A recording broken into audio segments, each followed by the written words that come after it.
अब पाकिस्तान को यहाँ से आगे बढ़ने के लिए डायरेक्ट इलेक्शन सिस्टम चाहिए।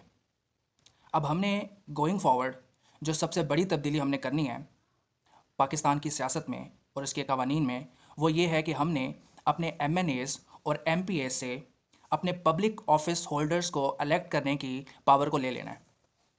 हमने MNAs और MPAs से इस पावर को ले लेना है कि वही हमारे प्राइम मिनिस्टर और चीफ मिनिस्टर को इलेक्ट करें।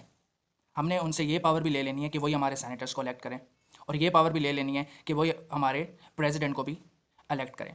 तो हमें अब एक डायरेक्ट इलेक्शन सिस्टम चाहिए। आप इसको डायरेक्ट इलेक्शन भी कह सकते हैं, आप इसको सेपरेट इलेक्शन भी कह सकते हैं। तो आज की वीडियो में अब डायरेक्ट इलेक्शन सिस्टम के बहुत सारे फ़ायदे हैं।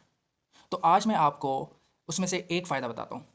वो ये है कि जब हम डायरेक्ट इलेक्शन सिस्टम में कन्वर्ट हो जाएंगे तो उस सिचुएशन में वोट ऑफ नो कॉन्फिडेंस का नया कानून क्या होगा और वोट ऑफ नो कॉन्फिडेंस का प्रोसेस कैसे वर्क करेगा।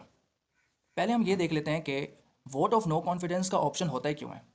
तो इसका ऑप्शन इसलिए होता है कि ड्यूरिंग हिज और हर टेनोर कोई भी प्राइम मिनिस्टर या दूसरा पब्लिक ऑफिस होल्डर वो बीमार भी हो सकता है वो पागल हो जाए, कुछ भी हो सकता है वो कोई ऐसे डिसीजन लेने लग जाए जिससे पाकिस्तान को बहुत ज़्यादा नुकसान हो रहा हो, जो पाकिस्तान के मफाद में ना हो। और ऐसा भी हो सकता है कि हमारा कोई प्राइम मिनिस्टर जो है वो हमारे दुश्मनों के साथ जाके मिल जाए। तो इस सिचुएशन में और इसी तरह की किसी भी तरह की सिचुएशन में अब हम उसको डंडा मार के तो नहीं उतार सकते, ना ही हम उसको गोली मार के कब्र में उतार सकते हैं। तो हमारे पास इस सिचुएशन में एक लीगल और कॉन्स्टिट्यूशनल ऑप्शन होना चाहिए, और वो लीगल और कॉन्स्टिट्यूशनल ऑप्शन होता है वोट ऑफ नो कॉन्फिडेंस।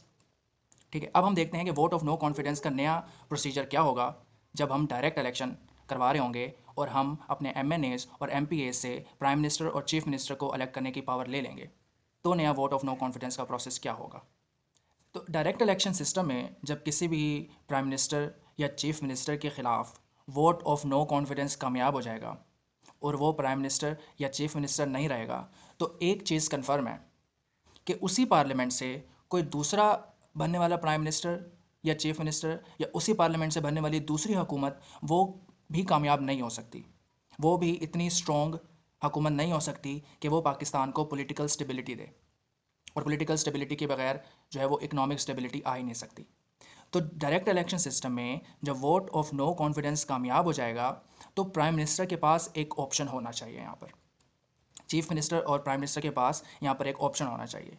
क्योंकि हो सकता है वो प्राइम मिनिस्टर पागल ना भी हुआ हो सकता है वो मुल्क के मफाद के ख़िलाफ़ ना जा रहा हो, और उसके ख़िलाफ़ पड़ने वाला वोट ऑफ नो कॉन्फिडेंस जो है वो सियासी हो, कि उसके अलावा बाकी सारे पॉलिटिशियन चाहते हो कि यार किसी तरह इसको हम गिरा दें, लेकिन आवाम उसके साथ खड़ी हो।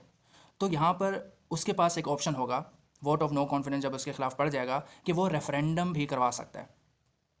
और रेफरेंडम में सिंपल दो सवाल होंगे कि आपको इस प्राइम मिनिस्टर को कंटिन्यू रखना है अगला जितना भी टाइम पीरियड पड़ा है, या आप ये चाहते हैं कि जनरल इलेक्शन होने चाहिए। तो सिंपली रेफरेंडम में ये दो सवाल होंगे और जो आवाम चाहेगी वही होगा। क्योंकि जमहूरियत की रूह ये है कि ठीक है, पार्लियामेंटेरियन को हम ही इलेक्ट करके भेजते हैं असम्बली में और वो 342 लोग हमारे फ़ैसले करते हैं, ये भी जमहूरियत ही है। लेकिन ये अगर हम ये फ़ैसला डायरेक्ट आवाम से करवाएं, 20 करोड़ आवाम से कराएं, तो ये उससे भी नेक्स्ट लेवल की जमहूरियत की एक आला मिसाल होगी। तो सिंपली अब जब फ्यूचर में पाकिस्तान में किसी भी प्राइम मिनिस्टर और चीफ मिनिस्टर के ख़िलाफ़ वोट ऑफ नो कॉन्फिडेंस पड़ जाएगा, तो उस चीफ मिनिस्टर और प्राइम मिनिस्टर के पास एक ऑप्शन होगा कि वो रेफरेंडम भी करवा सकता है। और रेफरेंडम में दो सवाल होंगे कि आपको मुझे कंटिन्यू रखना है या आपको जनरल इलेक्शन चाहिए।